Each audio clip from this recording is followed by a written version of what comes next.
Lezindaba zehora lesikhombisa sikwethulela zona bukhoma ekomkhulu le-SABC Auckland Park eGoli nazeni nohlonze kusihlwa nje. Kusile's performance benchmarks are impressive. It is now one of the most reliable stations in the Eskom fleet. Namhlanje umengameli wezwe Cyril Ramaphosa ubehambele iziko le-Eskom iKhusile esifundazweni eMpumalanga ephelezelwa ungqongqoshe wezogesi uDokotela uGosiyenso Ramokgopa. For the leadership position, we have the Mayor of Cape Town, Jordan Hill-Lewis, and the DA Sedibeng District Municipality Caucus Leader, Sibusiso Dionasia.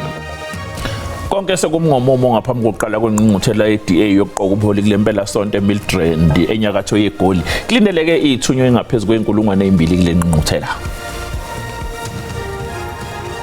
Not shared any information with any other person outside the city of Tshwane except instances illustrated in paragraph 50 of those requests from Sergeant Gosi.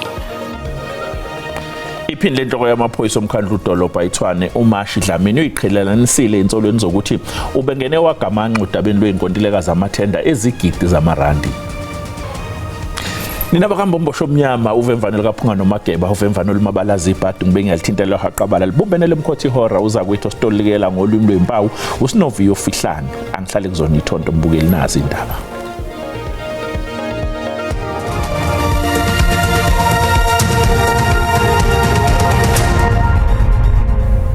Umengameli wezwe uCyril Ramaphosa uqinisekise izakhamuzi zaseNingizimu Afrika ukuthi iEskom izoqhubeka nokuba umgogodla ukukhiqiza ugesi ezweni yize kukhulu ukusetshenziswa kogesi onganokubizi imvelo. Umengameli uRamaphosa kanye nongqongqoshe wezogesi uDokotela uGosiyenso Ramokgopa bahambele isiphehlimandla seEskom iKhusile esifundazweni eMpumalanga beyohlola inqubekela phambili yokuzinza kokukhiqizwa kwamandla ogesi. Kusile's performance benchmarks are impressive. It is now one of the most reliable stations in the Eskom fleet, achieving an average of electricity availability factor of some 74%. Umengameli wezwe Cyril Ramaphosa uthi nakuba ugesi onganokubeza imvelo uzoba ingxenye yohlelo lwezamandla eNingizimu Afrika, kepha iEskom isazoqhubeka nokuba isikhondla ekukhiqizeni ugesi. Eskom, by the way, is the biggest generator of electricity. And sometimes people have a fear that the new generators, the renewables and so forth, are going to overwhelm Eskom. No. Eskom is always going to be the principal generator of electricity in the country. It is going to be. On behalf of 42,000 plus guardians, that President, you can rely on us to keep the lights on. As a result of the efforts that you have made, those companies are going to create jobs. So it means that we're reducing the unemployment line. As a result of keeping the lights on, capacity utilization will go up. Ukuvakasha kukaMengameli kuyingxenye yokuhlola inqubekela phambili ezikhungweni zokukhiqiza ugesi njengoba lelizwe lisanda kuphuma ngaphansi kohlelo lokucinywa kogesi ngenhloso yokuwonga nolibe nomthelela ongemuhle emnothweni wezwe. Uphiko olubhekele izenzo nokuyiphatha kwamaphoyisa e-IPD likushayela ihlombe ukuthathwa kwenyathelo zokuqondisa igwegwe kumalunga amabili aphezulu ombutho wamaphoyisa asolwa ngokunindeka odabeni lokubuywa kwemali eplazini likaMengameli wezwe iPharaphara. Umbiko we-IPD ngalolu daba uhlonze uMajor General Wellerod kanye noConstable H Record njengabantu abaseqholweni nensolweni zokungayiphathi kahle okubandakanya ukwehluleka ukubika ngokubuya kwemali okulandela imigudu efanele yasemaphoyiseni. Abaphenyi bathi insizwa zombuso zasetshenziswa ukwenza uphenyo lingagunyaziwe ngalolu daba. Lolu phenyo liphindelwa veza insolo zokubopha ngokungemthetho, ukuphenywa kwabasolwa ngendlela engafanele kanti kungenzeka ukuthi kukhona wagwazelwa ngenhloso yokufihla okwenzekile. Lolu phenyo liphethe ngokuthi amalungu omabili ephule imithetho yokuziphatha kwamaphoyisa kanti manje iIPD siyalele ngokusemthethweni isaphi ukuthi isunguluhlelo lokuqondisa igwegwe futhi ibike ngemphumela yalo kuyo iIPD. Unobhala jikelele we-ANC uFikile Mbalula uthi behluleka njengeqembu ukuvimba isinqumo esathathwa yi-SACP sokuthi iyimelo okhethweni oluzayo. uMbalula usho lokhu ngesikhathi bebamba isithangami nabezindaba eBoksburg njengoba bekunomhlangano obanjwe isigungu esiphezulu sayo i-ANC. Communist Party before and after the resolution of their Congress, which resolution empowers the SACP to contest elections. We have engaged with the Communist Party post that resolution, and we have failed to persuade the Communist Party. Jikelele we-ANC uFikile Mbalula uthi ANC yahlala phansi ne-SACP ngaphambi kokuba SACP inqumo ukuyimela okhethweni oluzayo kepha yehluleka ukuzivimba isinqumo esisithathile. uMbalula ubesho lokho ezithangamini nabezindaba eBoksburg. We have engaged in a perspective that we widely circulated, which was adopted by the National Executive Committee. That perspective was shared in a discussion document of the General Council. uMbalula uthi sekunesikhathi bedlulile esigabeni sokuzama ukwenza iSACP ukuba iguqule isinqumo sayo kepha sebese esigabeni sokuthi ikuphi okumele bekwenze ukuze beqhubekele phambili. That stage we have failed. Uthi umthetho sisekelo weqembu ucacile mangabe wenza ngokumelene nalo iqembu njengakho kuyokhethweni uyimele lokho kusho ukuthi usuvele wayiphumela wena ekubeni ilungu leqembu. Konke sekumngomumo ngaphambi kokuqala kwengqungquthela ye-DA yokuqoka ubuholi kulempela sonto eMidrand enyakatho yeGoli ukuzwa kabanzi ke ngalolu daba mbukeli isixhumana nentatheli ezombusazwe la eSABC nokuyintatheli esemkantshubomvu Samkele wakwaMaseko. Samkele asikubingelele sikwamkele eindabeni zosuku sibonile abaholi abafana noJordan Hill Lewis kanye noSiviwe Gwagube bememezela ukuthi bazongenela umbango oyikhundla. Ingabe yini esingayilindela kule ngqungquthela? Into singayilindela mnumzana uNdudla kulempela sonto yayingqungquthela yayi-DA bazobheka kabanzi izinto ezithinta abantu baseNingizimu Afrika kakhulukazi ukusimamisa umnotho waseNingizimu Afrika kanye nokuhlinzeka abantu basekuhlaleni ngenqalazinda kakhulukazi ngamanzi ngokwakha imigwaqo uqeda ama potholes kakhulukazi nenkinga yamanzi ehlasele indawo eziningi zaseNingizimu Afrika. Kodwa ke mfowazula okwamanje nginaye-ke usodolophu wasemngeni uyena-ke usodolophu uChris Pappas.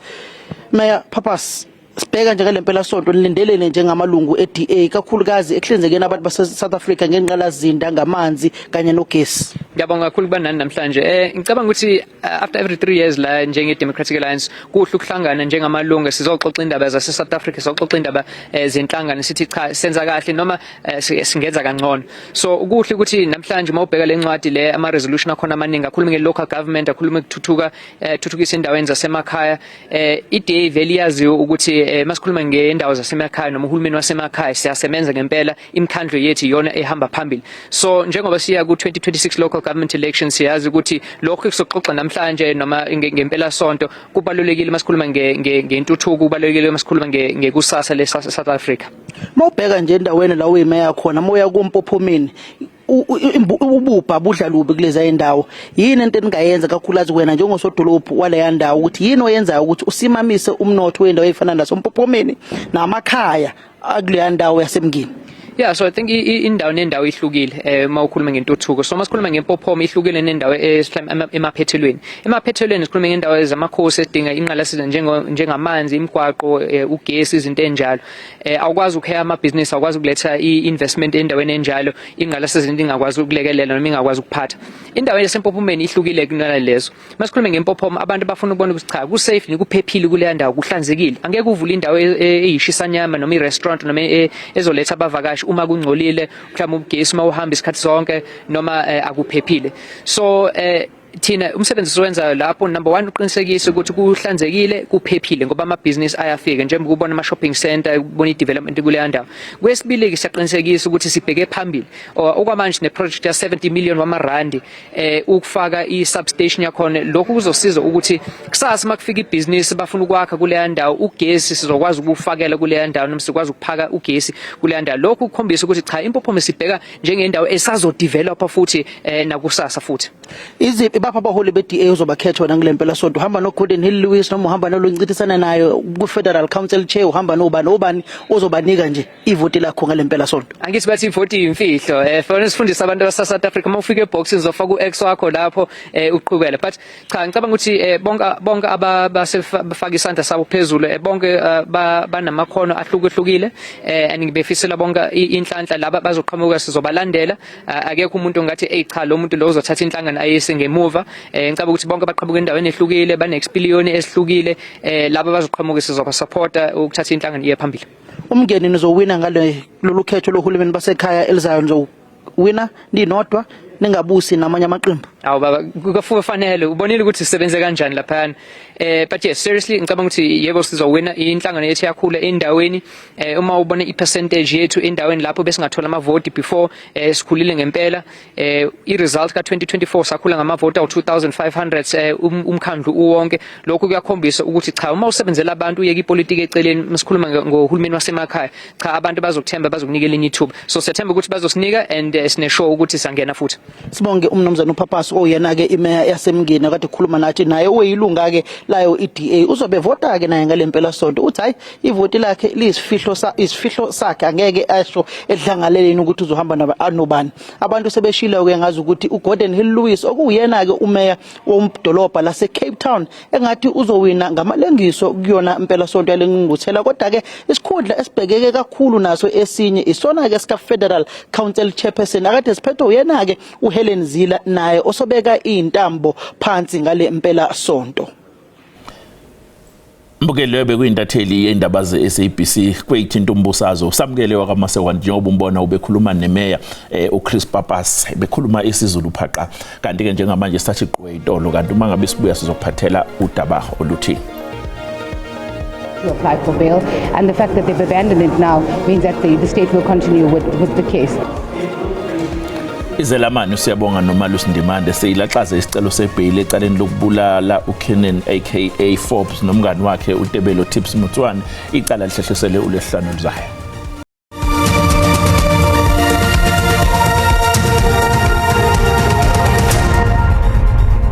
Asibungile sikwamukele mbukeli ngoba sanda kungena asikhumbuze ukuthi lezi ndaba ziyatholakala ku YouTube na ku SABC Plus wena kumele ukwenze ngena kuzo uyicinga ngamagama athi SABC izindaba na kanjani uzoyithola ngobunjalo bazo.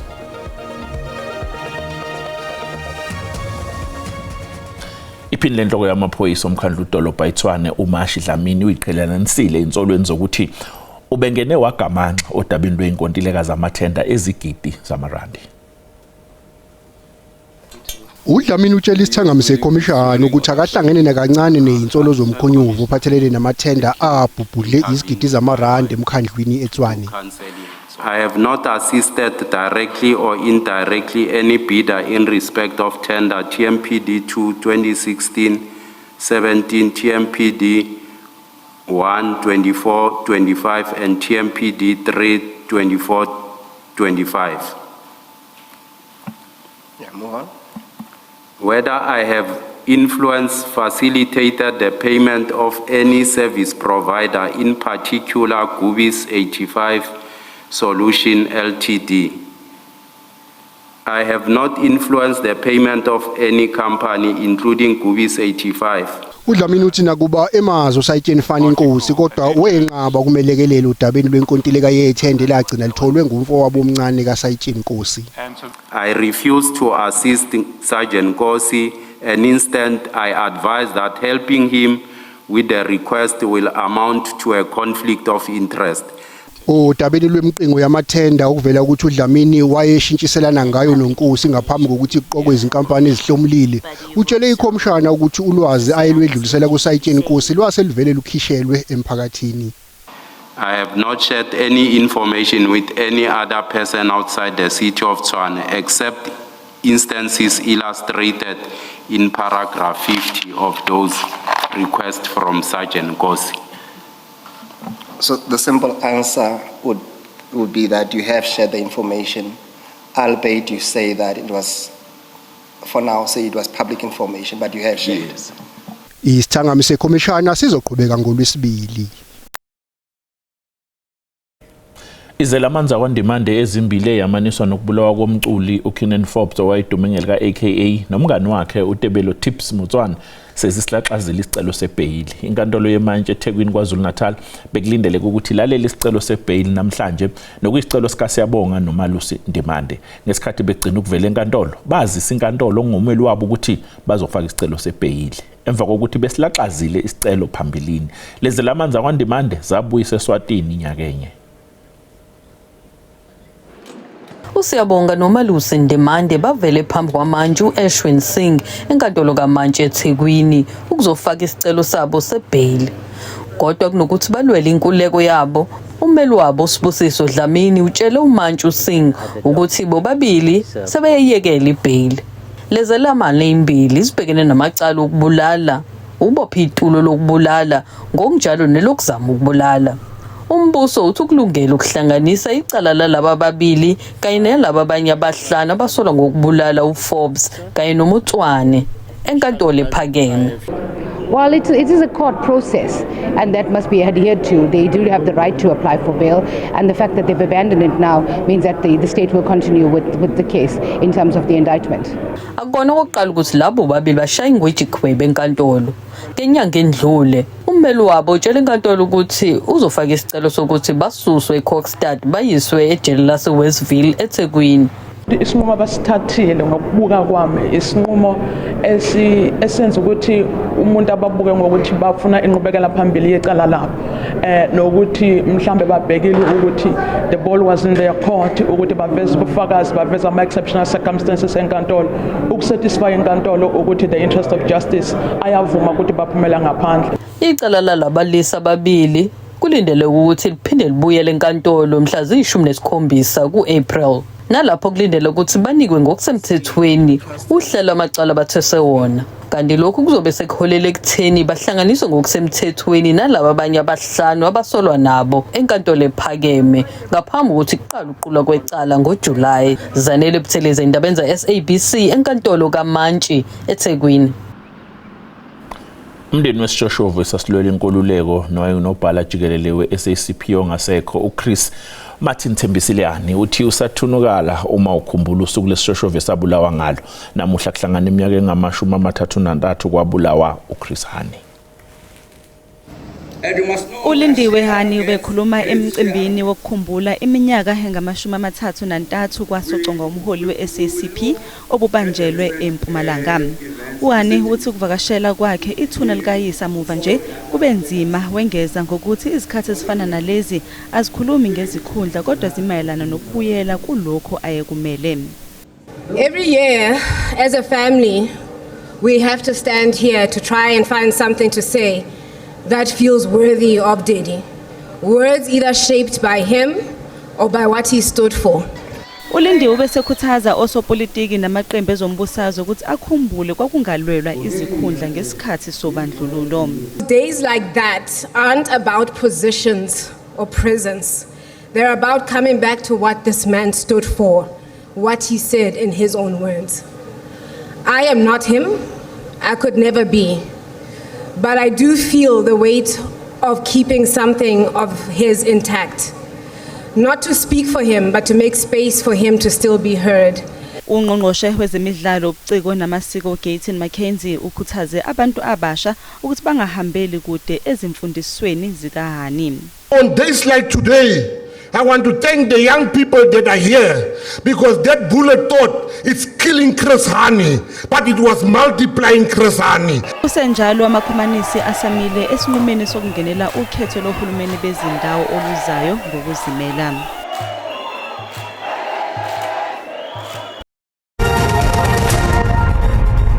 Nginibingelela babukeli emakhaya ngiphinde nginamukele kwisimo sezwe sanamhlanje kusihlwa ake sibheke simi kanje oqaphela nje mbukeli akhona ke nje amathuba emvula amakhulu alindelekile nje khona ke esifundazweni iNorthern Cape ngasho nje ukuthi sisalindela nje amathuba emvula amancane khona ke nje esifundazweni iKwaZulu Natal kanti ke kusasa zoqaphela nje mbukeli asakhona ke nje amathuba emvula amakhulu alindelekile nje khona ke Upington kuya njalo nje eSpringbok nakhona ke nje esifundazweni iEastern Cape kanti ke isixwayiso sethu ke sakusihle siphuma lapha kwa South African Weather Service sime kanje uzoqaphela nje mbukeli khona ke nje ukuduma obungozi othanda ukuqiniseka nje khona ke esifundazweni iKwaZulu Natal lapha sikulindele nje ukuduma obungozi khona ke nje lapha ke eSpringbok kanti ke singesixwayiso sekho sakusasa sime kanje kusakhona ke nje lokuduma obungozi othanda ukuqiniseka nje khona ke esifundazweni iNorthern Cape kanti ke amazinga okushisa kusasa ame kanje uzoqaphela nje mbukeli mawubheke nje khona ke koGoli koSoweto kanti ungaziyaduma limi nje ku26 mawubheke nje khona ke Pretoria singalindela nje u28 kanti ke isifundazweni iLimpopo kusasa amazinga okushisa ame kanje mawubheke nje khona ke Musina ngawulindela nje u29 kuye njalo ke nakhona ke ePholaborwa singawulindela nje u29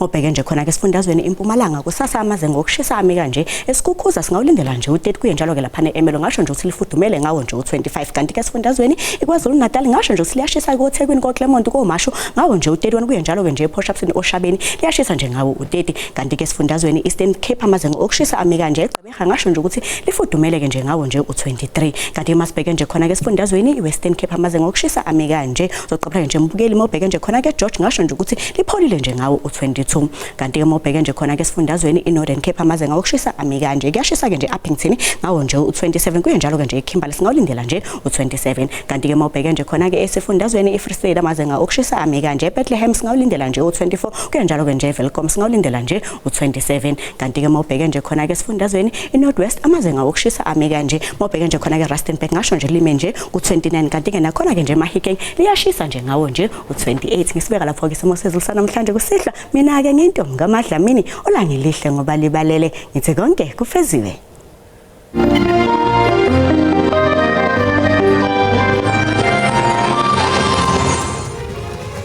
Mbukeli sibeka lapha bese kuphathele zona namuhla kusasa bakhondoza kwethu neindaba ngolimi lwesiXhosa wena usale kahle.